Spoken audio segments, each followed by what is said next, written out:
Today we're going to go through futures trading and explain a bit more about risk management, how you calculate the contract size, what's a micro contract, what's a tick, what's a point, how many ticks are in a point, what's the dollar value per tick, and the differences there. Once you learn these, it's not much different from trading CFDs on any other prop account, but for now you do need to sort of learn a few little bits and bobs. It's not hard once you know, and I'll show you how I do it exactly now. Okay, so let's run through an example. It's probably the easiest way to get a quick idea. So let's pick something everyone knows, the NAS 100 indice. Start off with, on futures, it is known as the NQ instead of the NAS. So if you would search for it, you'd be searching for NQ. Same as on a prop account. With CFDs, you'd search NAS 100. Same difference, on futures you'd search NQ. We'll come into more detail about the naming conventions a bit later on, but just know for now, NQ is the NAS 100. So how does it work? Okay, so it's a little bit different. With futures, you have a minimum movement called a tick. On the NQ or the NAS, it is 0.25 is the minimum movement. At 1 point being 1, so a movement of 1 point is 4 ticks. 1 tick is 0.25. So you have 4 ticks for each 1 point move.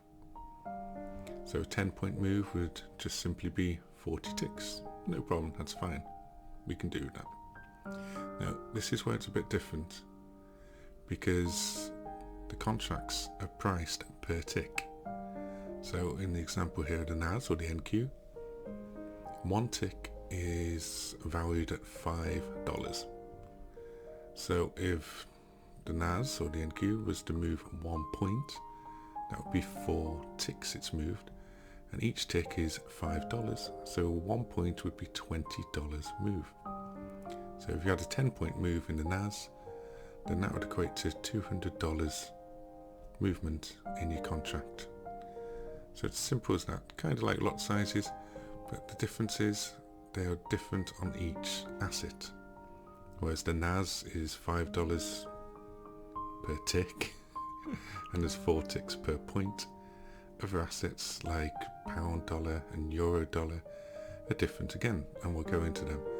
So all you need to do is learn what each one of the assets you're trading, how much it costs per tick, and how many ticks there are per point.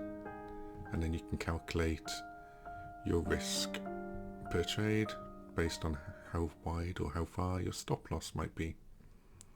For example, on the NAS, the NQ, if your stop loss was 20 pips, or 20 points, because we're doing futures, 20 points would be 80 ticks, and each tick is $5. So that would be $400 move. We can work this out because there's 4 ticks per point, and you got 20 point movement times $5 per tick equals $400 risk. So that's all you've got to do.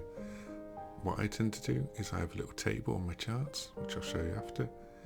And on that table I have a basic layout of 10 pips at one contract equals this, 20 pips at one contract equals this, and then I can just calculate it in real time just by looking at the stop loss distance and adding up the contract values to get the risk per trade that I require.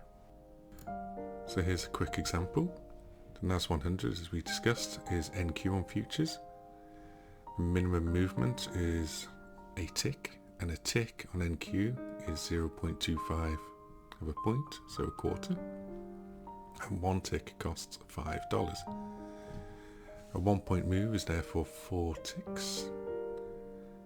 So 0.25 times 4 equals 1 point.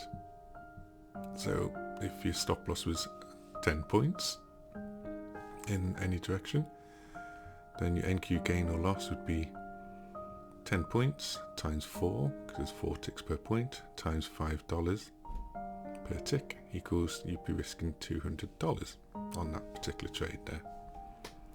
So it's quite easy once you get used to it. It's nothing too extravagant, but bear in mind each asset has a different tick size and a different cash value per tick. We'll do some examples just so you get the idea about this shortly.